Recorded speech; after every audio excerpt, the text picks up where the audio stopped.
الحمد لله نحمده ونستعينه ونستغفره ونعوذ بالله من شرور أنفسنا ومن سيئات أعمالنا من يهده الله فلا مضل له ومن يضلل فلا هادي له أشهد أن لا إله إلا الله وحده لا شريك له وأشهد أن محمدا عبده ورسوله اللهم صل وسلم على سيدنا ومولانا محمد وعلى آله وصحبه أجمعين أما بعد فيا عباد الله أوصيكم ونفسي بتقوى الله فقد فاز المتقون فقد قال الله تعالى في كتابه الكريم أعوذ بالله من الشيطان الرجيم وأطيعوا الله ورسوله ولا تنازعوا فتفشلوا وتذهب ريحكم واصبروا إن الله مع الصابرين صدق الله العظيم. Jemaah yang dimuliakan Allah Subhanahu wa taala, puji dan syukur kita panjatkan kehadirat Allah. Salawat dan salam semoga senantiasa tercurahkan kepada junjungan kita Nabi besar Muhammad sallallahu alaihi wasallam beserta keluarga dan para sahabatnya, termasuk kita semua sebagai umatnya. Amin ya rabbal alamin. Sidang Jumat, marilah kita tingkatkan ketakwaan kita pada Allah Subhanahu wa taala dengan menjalankan segala perintahnya serta menjauhi segala larangannya. Semua orang bisa beda pendapat, tetapi tidak semua orang mampu menyikapi perbedaan pendapat itu sendiri. Dan perbedaan pendapat juga merupakan bagian daripada sunatullah yang tidak akan pernah bisa dihilangkan dari muka bumi ini. Bahkan di masa Rasulullah SAW, perbedaan pendapat pun telah terjadi. Dari Ibnu Umar, ia berkata, Rasulullah SAW bersabda kepada kami ketika beliau kembali dari perang Ahzab. Beliau bersabda, janganlah salah seorang kamu sholat asar kecuali di kampung Bani Quraidah. Sebagian sahabat tetap menjalankan sholat asar pada waktunya meski belum sampai di kampung Bani Quraidah. Sebagian mereka berkata, kami tidak akan melaksanakan sholat asar hingga kami sampai di kampung Bani Quraidah. Sebagian mereka berkata, kami melaksanakan sholat asar sebelum sampai di kampung Bani Quraidah. Peristiwa itu diceritakan kepada Rasulullah SAW.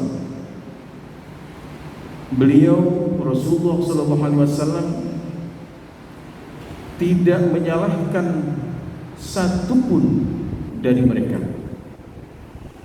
Hadis riwayat Al-Bukhari. Kelompok pertama yang tetap melaksanakan sholat asar meski belum sampai di kampung Bani Quraidah,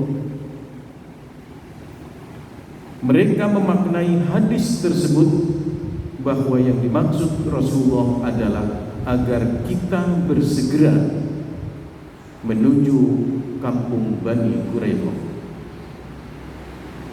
Sementara kelompok yang kedua yang tetap mempertahankan bahwa kami akan melaksanakan sholat asar jika telah sampai di kampung Bani Quraidah.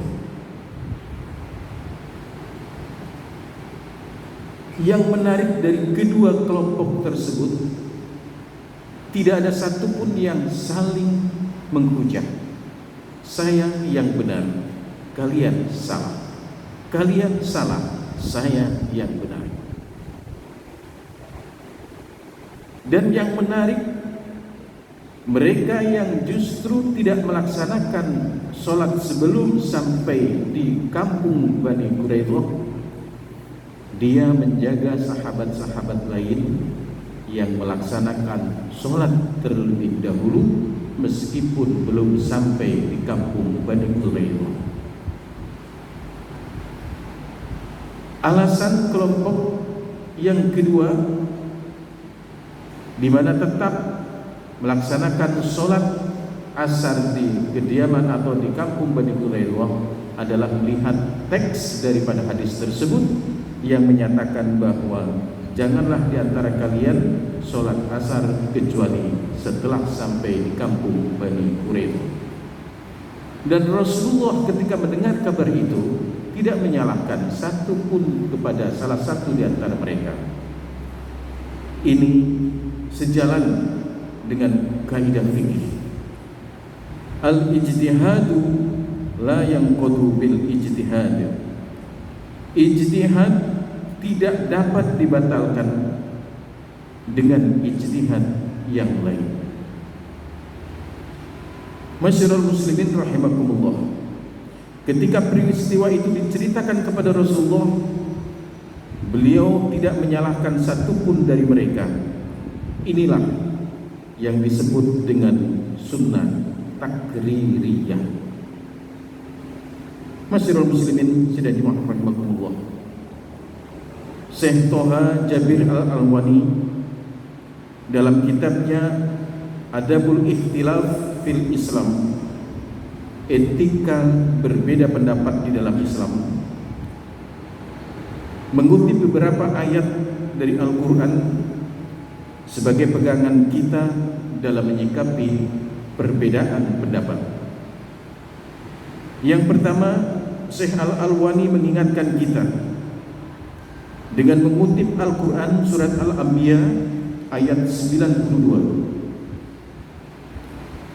Inna hadhihi ummatukum, wahai Muhammad, ini umatmu, ummatan wahidah, umat yang satu, wa ana rabbukum, dan aku Tuhan, fa'budu, maka sembahlah aku. Umat Muhammad adalah umat yang satu, umat wahidah. Di antara ciri-cirinya adalah dia menyembah kepada Allah, dan ini adalah parameter yang utama bagi melihat siapakah dia. Masukkah ke dalam umat Muhammad, lihatlah apakah dia menyembah kepada Allah atau kepada yang lainnya. Selama dia masih menyembah Allah dan memposisikan dirinya sebagai hamba Allah, maka dia masih minna. Dia adalah kita, dia adalah kelompok kita, umat wahidah, umat yang satu. Entah alirannya apa, grupnya apa, atau politiknya pun berbeda, setuju tidak setuju, suka atau tidak suka, selama masih menyembah Allah dan memposisikan dirinya sebagai hamba Allah, mereka adalah umat Muhammad. Ayat kedua yang dikutip oleh Syekh Al-Alwani adalah Quran surat Al-Anfal ayat 46. Wa atiullaha wa rasulah, dan taatilah Allah dan Rasulnya. Apa yang harus kita taati dalam ayat ini? Wala tanaza'u, dan janganlah kamu saling berselisih. Kenapa? Wa tafsalu, yang demikian itu menyebabkan kamu menjadi gentar, menjadi terpecah belah. Wa tadhhaba rihukum, dan kekuatanmu akan hilang, tak berdaya. Masyarul muslimin, uniknya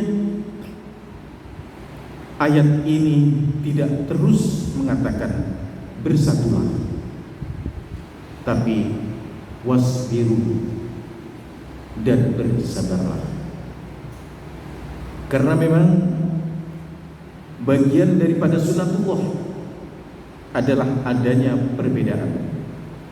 Yang terpenting dalam menyikapi perbedaan itu adalah kita tetap dalam keadaan bersabar. Ada orang mengatakan, kalau sabar nanti kita kalah. Jangan khawatir.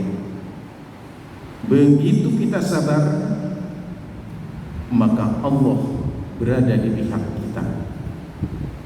Lanjutan ayat itu, innallaha ma'as-sabirin. Sungguh Allah bersama orang-orang yang sabar. Sabar bukan berarti diam, tapi sabar adalah menahan diri, memberikan kesempatan kepada mata untuk melihat, memberikan kesempatan kepada telinga untuk mendengar, memberi kesempatan kepada iman untuk berbicara, memberikan kesempatan kepada akal untuk berpikir, memberikan kesempatan kepada hati untuk merasa sebelum kita semua melakukan tindakan apapun. Itulah sesungguhnya sabar. Kemudian Syekh Al-Alwani mengajak kita untuk introspeksi diri. Wala takunu minal musyrikin, dan janganlah kamu termasuk orang-orang yang musyrik. Siapa itu orang yang musyrik? Tanda-tandanya adalah minal ladzina farraqu dinahum, yaitu orang-orang yang memecah belah agama mereka.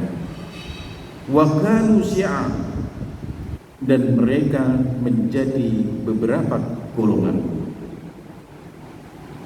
Kullu hizbin bima ladaihim farihun, tiap-tiap golongan merasa bangga dengan apa yang ada pada golongan mereka. Quran Surat Ar-Rum ayat 31 sampai dengan 32. Ayat ini menggambarkan di antara ciri-ciri orang musyrik adalah suka memecah belah umat, suka memecah belah agama, dan yang kedua, merasa bangga dengan golongan dan kelompoknya, merasa bangga dengan organisasinya, mengecilkan kelompok dan organisasi lain. Kalau kita suka memecah belah, kalau kita suka membanggakan golongan dan kelompoknya sendiri-sendiri, maka boleh jadi naudzubillah min dzalik, kita termasuk orang yang musyrik. Meskipun boleh jadi kita melaksanakan sholat 5 waktu, kita bersedekah, kita berpuasa, kita haji, tetapi jika kita masih suka memecah belah dan kita hanya membanggakan kelompoknya diri sendiri, maka menurut Al-Quran dia adalah bagian daripada orang yang musyrik. Masyarul muslimin, selanjutnya Syekh Al-Alwani menghibur kita yang kadang kurang sabar, yang kadang ngamuan, yang kadang emosional, yang kadang benci kepada orang yang tidak sependapat dengan kita. Beliau mengutip Quran Surat Al-An'am ayat 159. Wahai Muhammad, Innal ladzina farraqu dinahum, sesungguhnya orang-orang yang memecah belah agamanya, wa kanu syi'a, dan mereka menjadi terpecah dalam golongan-golongan, lasta minhum fi syai', sedikit pun bukan tanggung jawabmu atas mereka. Innama amruhum ilallah, sesungguhnya urusan mereka diserahkan kepada Allah. Tsumma yunabbi'uhum bima kanu yaf'alun, kemudian mereka akan memberitahukan kepada mereka apa yang telah mereka perbuat. Kemudian dia Allah akan memberitahukan kepada mereka apa yang telah mereka perbuat. Allah akan membalas mereka yang zalim. Allah akan membalas siapa yang berbuat baik. Maka beradalah pada kubu yang berbuat baik ketimbang berada dalam kubu yang aniaya, maksiat, zalim, dan penuh dengan hati yang syirik, dengki, dan sebagainya. Sebagai orang yang beriman, tentu kita khawatir dan sedih, bahkan kadang menahan marah melihat agama yang dihina, melihat agama yang dinistakan.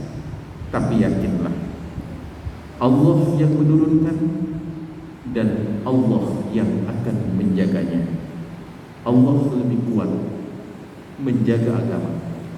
Allah lebih hebat, lebih tahu, dan lebih pandai dalam mensiasati menjaga agama ketimbang kita semua.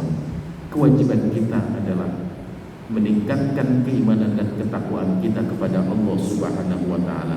Niscaya walau anna ahlal qura amanu wattaqau la fatahna alaihim barakatin minas sama wal ardh.